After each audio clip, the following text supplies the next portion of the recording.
दोस्तों, आपके अपने YouTube चैनल लेज़ी लर्न पे स्वागत है। अक्सर इंटरव्यू में पूछा जाने वाला क्वेश्चन मैं आज लेके आया हूँ, उसके बारे में डिटेल आपको बताऊंगा कि 1 एम्पीयर में कितने वाट होते हैं। अक्सर पूछा जाता है इंटरव्यू में, कोई इलेक्ट्रीशियन का इंटरव्यू हो, इलेक्ट्रिकल इंजीनियर का इंटरव्यू हो, इलेक्ट्रिकल फ्रेशर का इंटरव्यू हो। बेसिकली आप तैयारी कर रहे हैं या गवर्नमेंट जॉब की भी तैयारी कर रहे हैं, तो उसके लिए भी आपको जानना बहुत ज़रूरी है 1 एम्पीयर में कितने वाट होते हैं, या AC या फिर DC या AC में, दोनों में। ठीक है दोस्तों, अब हम देखते हैं 1 एम्पीयर में कितने वाट होते हैं।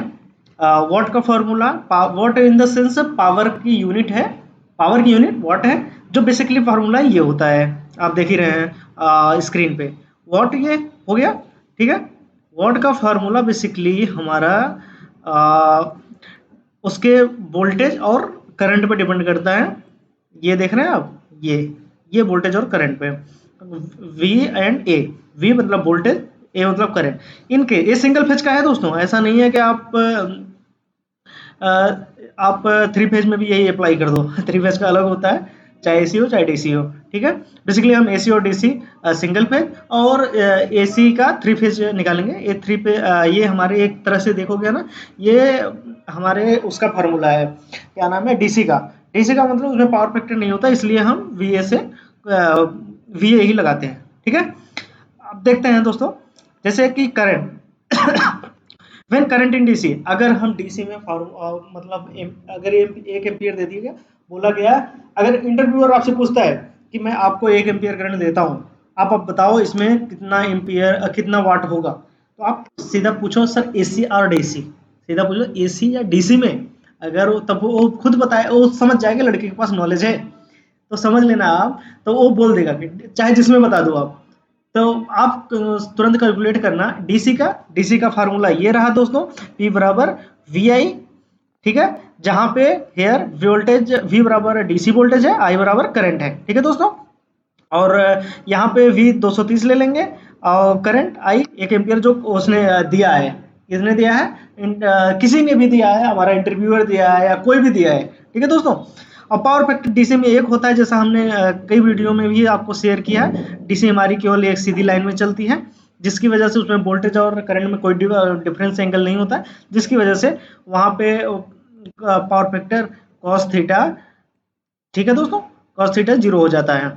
तो कॉस थीटा का अगर कॉस 0 की वैल्यू 1 होती है, तो बेसिकली आप समझ सकते हो कि पावर फैक्टर भी होता है। तो डीसी के फार्मूला में आप लगा के देखिए, 230 आपका वोल्टेज हो गया, एक आपका करंट हो गया, और एक आपका पावर फैक्टर हो गया। कितना आ गया दोस्तों, 230 वाट।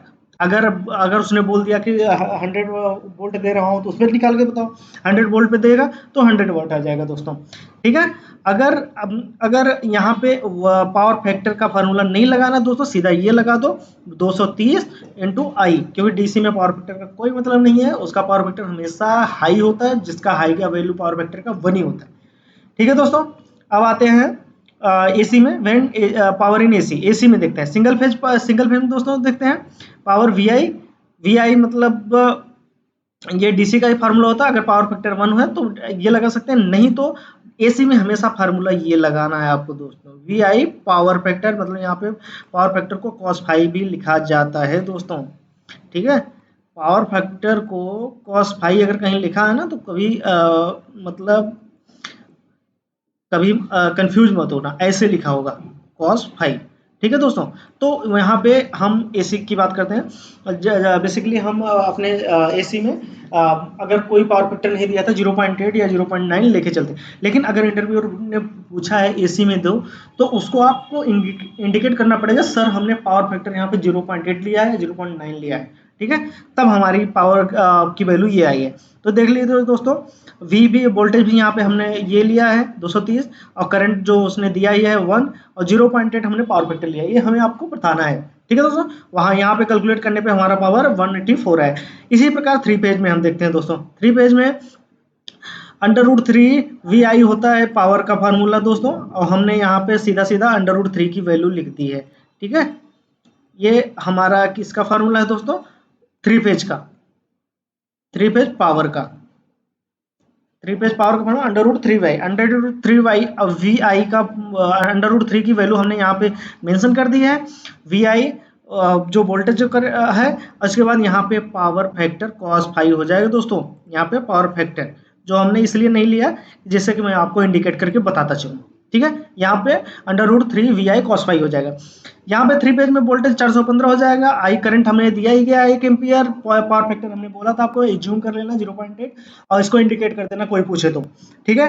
तो यहाँ पे हमने पावर का फार्मूला फिर आपको दिखाई दिया, देख रहे हो आप, ठीक है। इसके बाद हम कैलकुलेट करने पे 575 वाट या कैलकुलेट करें, क्या कैलकुलेट किया, √3 की वैल्यू रखी, इसके बाद वोल्टेज 3 पेज वोल्टेज की वैल्यू रखी, और इसके बाद हमने करंट जो हमें दिया गया था उसकी वैल्यू रखी, और पावर फैक्टर की वैल्यू रखी। कितना आ गया दोस्तों, 575 वाट। अगर कभी कोई पूछता है कि एम्पियर में कितने वाट होते हैं, तो बेसिकली आपका फंडा सीधा क्लियर होना चाहिए। डीसी में पूछ रहा है कि एसी में, अगर डीसी में पूछ रहा है तो पावर फैक्टर की कोई दिक्कत नहीं, वोल्टेज दिया, वोल्टेज 230 मानो और मल्टीप्लाई कर दो। अगर पूछता है कि इतना ज्यादा क्यों आ रहा है, सीधा बोल दो आप वोल्टेज बता दो हमें, कितनी वोल्टेज पे आप 1 एम्पियर के करंट दे रहे हो, आप वाट पूछ रहे हो, तो हम आपको बताते हैं। अगर उसमें देता है आपको कि 100 वोल्टेज 230 वोल्टेज या जितना भी वोल्टेज देते हैं, उसमें 1 की मल्टीप्लाई कर दो, आपका डीसी वाट आ जाएगा, जो जैसा कि मैंने यहाँ पे दिखाया है, ठीक है। अगर यहीं पे वोल्टेज दे दिया है, करंट दे दिया है, वोल्टेज नहीं दिया है, 230 मान के चलो आप, कोई दिक्कत नहीं, 0.8 पावर फैक्टर मान के चलो। उसको बता भी दो भैया हमने 0.8 पावर फैक्टर ले लिया है, और आप ये सोच लो अगर 1 पावर फैक्टर लोगे तो हमारा जितना डीसी में आ रहा है तो उतना एसी में भी आएगा, ठीक है, सिंगल पेज एसी में। 3 पेज एसी का डिफरेंट हो जाएगा दोस्तों, क्योंकि वहां पे वोल्टेज 415 लेते हैं, 415, ठीक है। और √3 VI इसका फार्मूला भी होता है दोस्तों, ठीक है दोस्तों। आज आपका एक कॉन्सेप्ट बहुत अच्छा कॉन्सेप्ट है, बहुत फ्रिक्वेंट पूछे जाने वाला क्वेश्चन था, मैंने आपका यहाँ पे कवर किया। थैंक यू दोस्तों, आज का टॉपिक यहीं पे खत्म करते हैं, ठीक है। Thank you so much.